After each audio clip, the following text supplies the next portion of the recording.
Welcome to the Fractured Lens HQ. I'm your host, Nikki, and in this episode, we're taking a look at the 1999 film, The House on Haunted Hill, directed by William Malone. This film is a remake of the 1958 film of the same name starring Vincent Price. I will be doing a review on the original film soon. What if someone offered you $1 million just to spend one night in a place everyone else has already abandoned?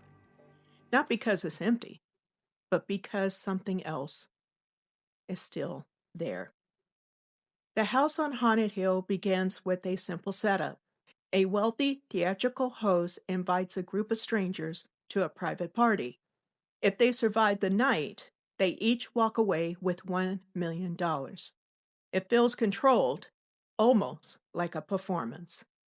The entire film takes place inside the Vannicut Institute, a former psychiatric hospital that's abandoned, isolated, and filled with history.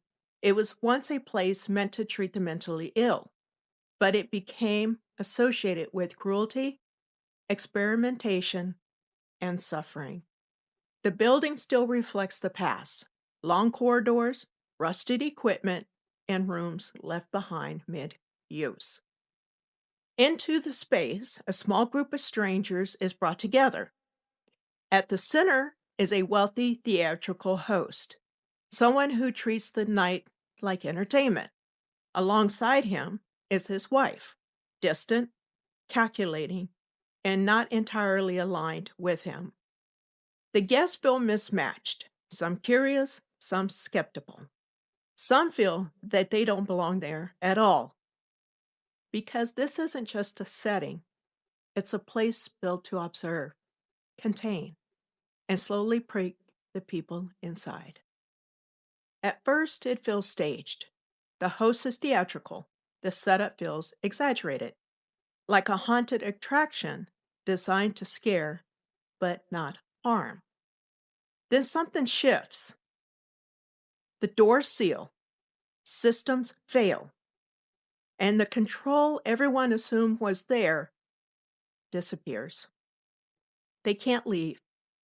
No one seems to be in charge anymore, not the host, not the guests. The house itself starts to feel like the one making the decisions. As the night unfolds, the group begins to fracture. The host, a showman who believes he's in control until he isn't. The wife, cold, calculated, always playing her own games. The skeptic, rational, trying to explain what shouldn't be explainable. The survivor, observant, grounded, quietly adapts when the others panic. The optimist, focused on the reward, even though it becomes dangerous. And then the outsider, out of place, but seems to see more than the rest. When fear sets in, people don't just react, they reveal who they really are.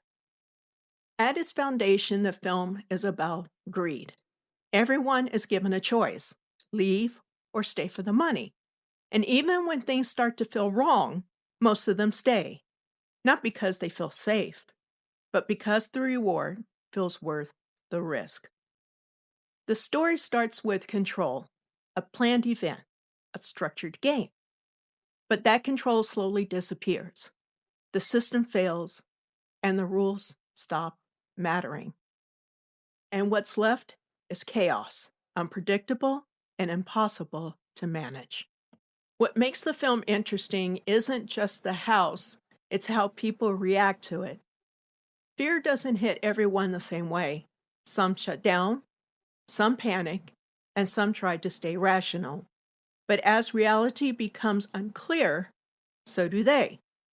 What you see may not be real, and that uncertainty creates a deeper kind of horror. The house doesn't just trap people physically, it traps people mentally. It isolates them, distorts perception, and removes certainty. And when that happens, people don't just try to survive, they start to unravel. The horror becomes internal, not just external. The House on Haunted Hill isn't just about surviving the night.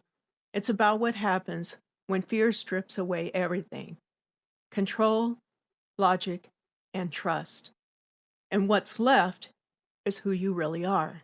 Because in the end, the scariest part of the house isn't what's inside it, it's what it reveals.